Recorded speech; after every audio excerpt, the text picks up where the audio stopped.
राम राम मंडळी, हा माझा पहिला व्हिडिओ आहे आणि माझ्या व्हिडिओला नवीन असाल तर सबस्क्राईब करा आणि सपोर्ट करा.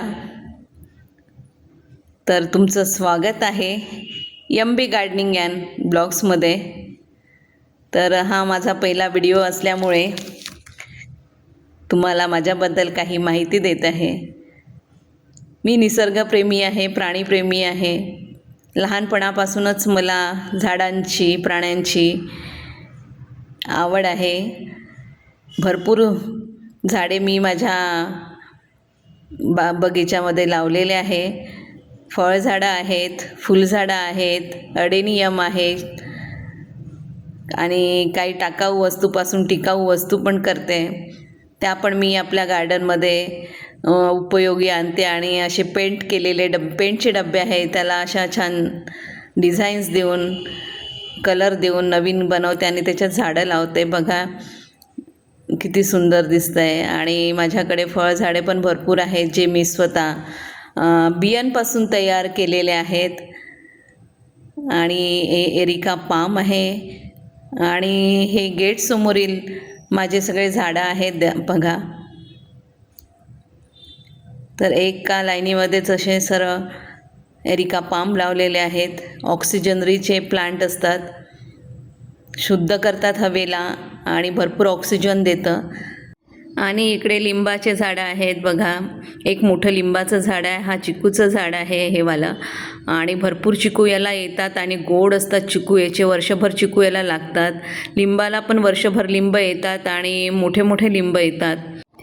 आणि जे झाडं आपण बियांपासून तयार करतो त्याला फळं यायला थोडा वेळ लागतो, 4-5 वर्ष लागतात. पण त्याच्यानंतर जी क्वालिटी आणि क्वांटिटी आपल्याला मिळतं आणि काळजी त्याची कमी घ्यावं लागतं, याचा रिझल्ट फारच वेगळा असतो ग्राफ्टिंग प्लांटपेक्षा, झाडांपेक्षा. आणि इकडे बघा, हे मग खराब झाला होता चहाचा, त्याच्यामध्ये मी त्याला कलर करून सुंदरसा मनी प्लांट लावलेला आहे. सिंगोनियम आहे, वॉन्डरिंग जू आहे. तर ह्या चिकूच्याच झाडाला काही हँगिंग बास्केट लावलेले आहे. हे बघा, ही बॉटल किती सुंदर दिसते आहे. याच्यामध्ये छोटंसं झाड लावलं सिंगोनियमचं, ते पण सुंदर दिसतं. आणि ही बघा, आमच्याकडे भरपूर मनी माऊ आहेत, मांजरी आहेत. तर एक आहे इथे बसलेली, आज तिला पण दाखवते. आता तिचं जेवण वगैरे झालेलं आहे. आणि अशा प्रकारे ह्या चिकूच्या झाडाला भरपूर मी हँगिंग बास्केट्स लावलेले आहेत, त्याच्यावर झाडं लावलेले आहेत लटकवून, त्याचे हँगिंग बास्केट करून. तर या प्रकारे असं हे दिसतं आहे इथे. आणि हे मागच्या साईडला बॅकयार्ड गार्डन आहे, तिथे पण सीताफळाचे आणि मोसंबीचे मोठे मोठे झाडं आहेत. आणि बेलाचं पण मोठं झाड आहे बघा, तुम्हाला दाखवते.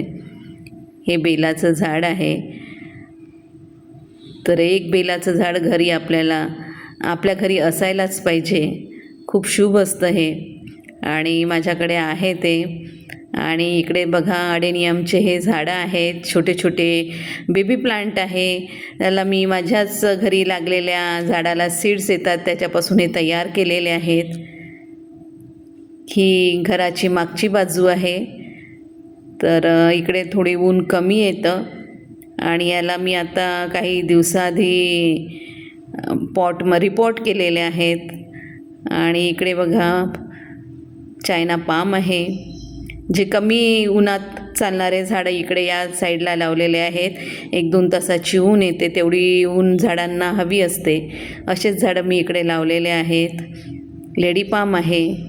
आणि भरपूर प्रकारचे फळं झाडं मी जे बियांपासूनच तयार केलेले आहेत ते पण येणाऱ्या व्हिडिओमध्ये तुम्हाला दाखवीलच.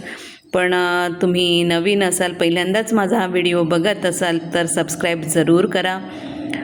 आणि आपण भेटू येणाऱ्या व्हिडिओमध्ये. प्रत्येक झाडांची माहिती तुम्हाला माझ्या अनुभवातून मी तुम्हाला देईलच.